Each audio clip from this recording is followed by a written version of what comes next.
Hello students, आपका स्वागत है एक बार फिर हमारे चैनल लर्न विद फन 477 पर। एक्चुअली पिछली वीडियो में आपने देखा कि रदरफोर्ड साहब एक एक्सपेरिमेंट करने जा रहे थे जिसे गोल्ड फॉयल एक्सपेरिमेंट भी कहा जाता है।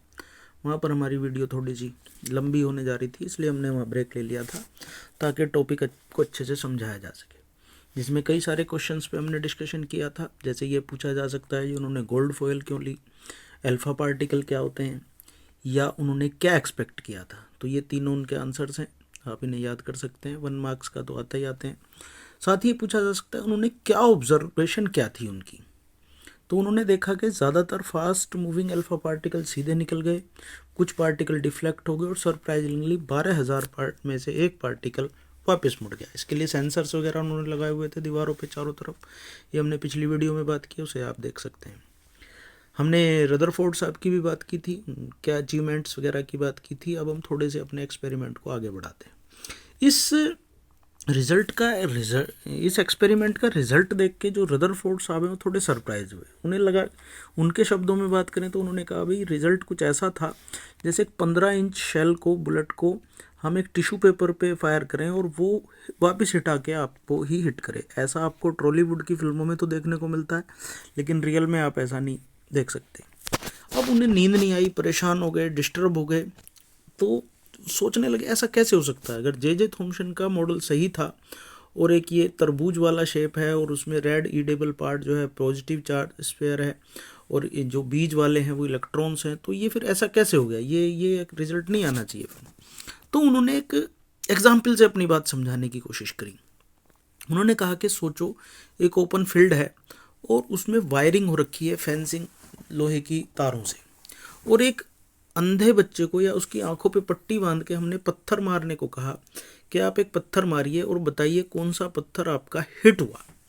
तो वो बच्चा क्या करेगा, जब आवाज़ से सुनेगा और कुछ ज़्यादातर जो पत्थर है वो सीधे निकल जाएंगे, कुछ एक पत्थर हैं जो उन वायर से हिट होंगे और उसको साउंड सुनाई देगा। ठीक है, ये एग्जाम्पल समझ आ गया आपको। तो रदरफोर्ड साहब ने कहा कि कुछ ऐसा ही हुआ है हमारे एटम में कि ज़्यादातर रेज हमने देखी कि वो सीधे निकल गए। इसका मतलब है कि वहाँ पर कोई भी पॉजिटिव चार्ज पार्टिकल नहीं है। ठीक है, कुछ रेज जो हैं वो डिफ्लेक्ट हुई हैं। इसका मतलब है कि वो पॉजिटिव चार्ज पार्टिकल के आसपास से गुजरी हैं।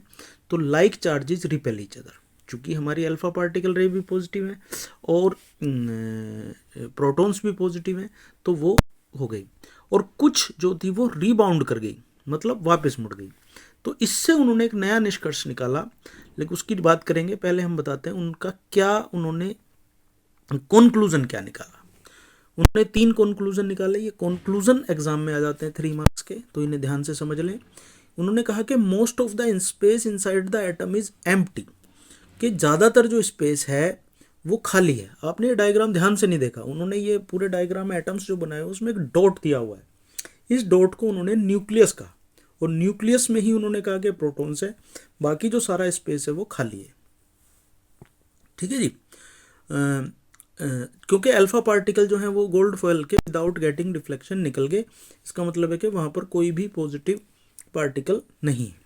दूसरा, very few particles were deflected from there path, बहुत कम पार्टिकल हैं जो अपने पाथ से डिफ्लेक्ट हुए, indicating the positive charge of the atom occupy very little space. इसका मतलब है कि भाई पॉजिटिव चार्ज जो है वो बहुत थोड़ा सा स्पेस कवर कर रहा है, जिसे न्यूक्लियस में वो पाया गया। A very small fraction of alpha particle were deflected by 180 degree, बहुत कम अमाउंट में 180 डिग्री वो डिफ्लेक्ट हुए, वापस मुड़ गए, indicating that all the positive charge and mass of the small volume with in the atom. इसका मतलब है कि बहुत छोटे अमाउंट में जो गोल्ड फॉयल है वो कॉन्सेंट्रेटेड है, जो पॉजिटिव पार्टिकल्स हैं वो बहुत छोटे से अमाउंट में कॉन्सेंट्रेटेड हो गए हैं। ठीक है जी। तो इससे क्रेडिट जाता है रदरफोर्ड साहब को। अब आपको समझ नहीं आएगा रदरफोर्ड साहब ने ढूंढा क्या। रदरफोर्ड साहब ने प्रोटॉन्स नहीं ढूंढे, इलेक्ट्रॉन्स नहीं ढूंढे, एटम नहीं ढूंढा, कुछ नहीं ढूंढा। तो फिर इन्हें इतना महत्व क्यों दिया जा रहा है? इन्हें इतना महत्व इसलिए दिया जा रहा है क्यों इन्होंने एटम के अंदर न्यूक्लियस को ढूंढा और इन्होंने कहा कि न्यूक्लियस के अंदर प्रोटॉन्स होते हैं जी। न्यूक्लियस में कॉन्सेंट्रेटेड हैं सारे प्रोटॉन्स, इसलिए ज़्यादातर रेज हमारी सीधी निकल गई, और जो न्यूक्लियस के आसपास से गुजरी वो डिफ्लेक्ट हो गई, और जो बिल्कुल न्यूक्लियस से टकरा गई वो वापस मुड़ गई।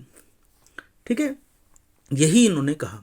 On the basis of experiment, हाँ ये रहा, from the data he calculated that radius of the nucleus is about 10⁵ times less than that of radius of atom, कि एटम के रेडियस से 10⁵ गुना, मतलब 1,00,000 गुना उसका जो रेडियस है वो कम है न्यूक्लियस का। On the basis of his experiment Rutherford forwarded nuclear model, उन्होंने न्यूक्लियर मॉडल बताया।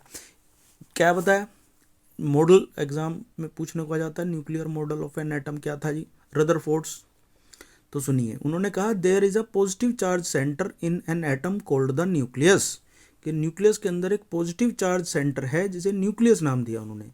Nearly all the mass of the atom resides in the nucleus, सारा जितना भी मास है, जो मास हम पहले से भी जानते हैं प्रोटॉन्स की वजह से होता है, वो न्यूक्लियस में होता है जी। The electron revolve around the nucleus in circular paths, जो इलेक्ट्रॉन्स हैं वो सर्कुलर पाथ में न्यूक्लियस के चारों तरफ चक्कर काटते रहते हैं।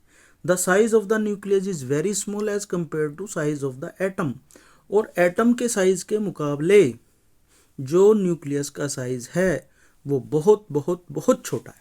ये इतना छोटा है जैसे आप एक बड़ी सी क्रिकेट की ग्राउंड लें और उसमें क्रिकेट की ग्राउंड जितना बड़ा अगर आप एटम को मान लें तो क्रिकेट की बॉल के जितना बड़ा न्यूक्लियस होता है।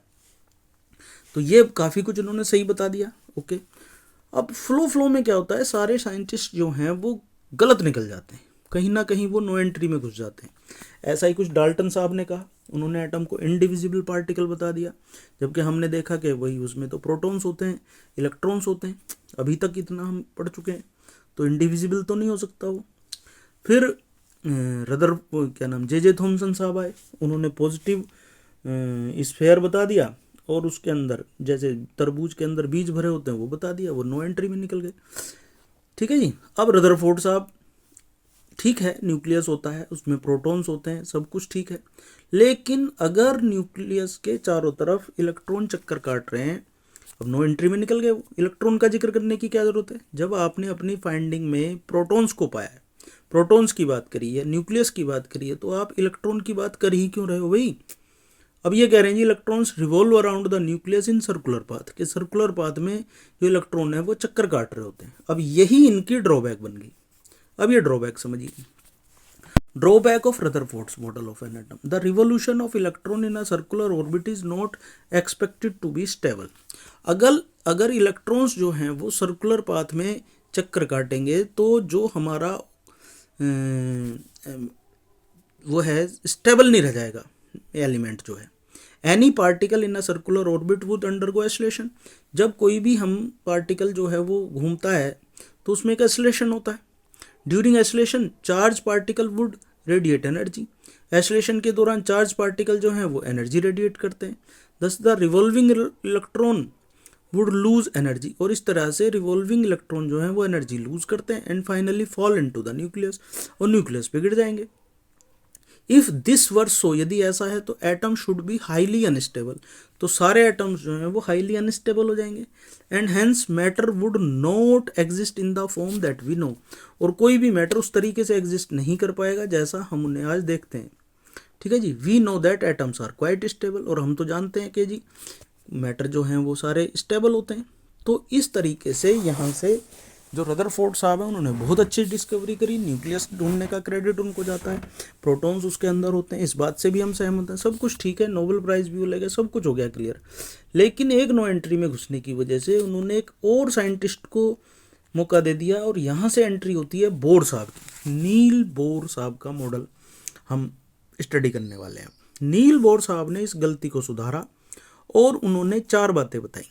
तो ये चारों पोस्टुलेट हैं जो आप देख सकते हैं। पहला, इन्होंने कहा only certain specific orbits known as discrete orbits of electrons are allowed inside the atom, कि एटम के अंदर कुछ ही संख्या में ऑर्बिट्स होते हैं, ऐसे अनगिनत ऑर्बिट नहीं होते, निश्चित संख्या में उनके ऑर्बिट्स होते हैं।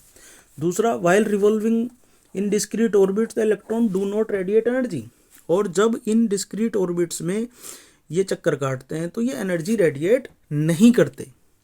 तीसरा पॉइंट है, दीज ऑर्बिट्स और shells are called energy levels, इन ऑर्बिट्स या सेल्स को ही एनर्जी लेवल कहा जाता है, ये देखिए अंदर न्यूक्लियस है, इसके बाहर के shell, L shell, M shell, N shell, इस तरीके से शेल्स बढ़ती जाती हैं और उसी से निर्धारित होता है कि उसके अंदर कितने इलेक्ट्रॉन्स चक्कर काट रहे होंगे।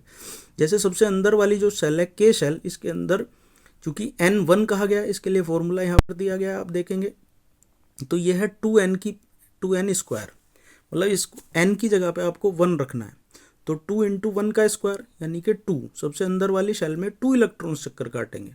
फिर एल शेल में आ जाओ जी, तो ये हो जाएगा 2 इंटू 2 का स्क्वायर, 2 का स्क्वायर 4 होता है और 4 2 जा 8, मतलब एल वाली शेल में 8 इलेक्ट्रॉन्स हो सकते हैं। एम शेल में 3 रखेंगे आप, 2 इंटू 3 का स्क्वायर, 3 का स्क्वायर होता है 9, 9 2 जा 18, 18 इलेक्ट्रॉन्स हो सकते हैं। और इस तरह से सबसे बाहर वाली में ये एन शेल में 32 इलेक्ट्रॉन्स आ जाते हैं। तो ये उन्होंने फॉर्मूला दे दिया जी। दीज ऑर्बिट्स और shells are represented by the letters K L M N और लेटर एन इक्वल टू, ये सब आपका बन गया जी।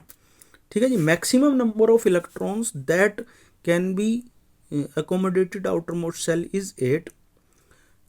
Electrons are not accommodated in a given shell unless the inner shells are filled. जब तक अंदर वाली शेल फुल नहीं हो जाएगी तब तक इलेक्ट्रॉन उससे बाहर वाली शेल में नहीं जाएंगे। ये हम अगले टॉपिक पे पढ़ेंगे।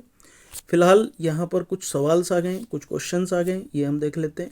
अगले में हम और इस मिस्ट्री को सुलझाने की कोशिश करेंगे सिंपल लैंग्वेज में, और मैं कॉपी और पेन से भी आपको समझाने की कोशिश करूँगा।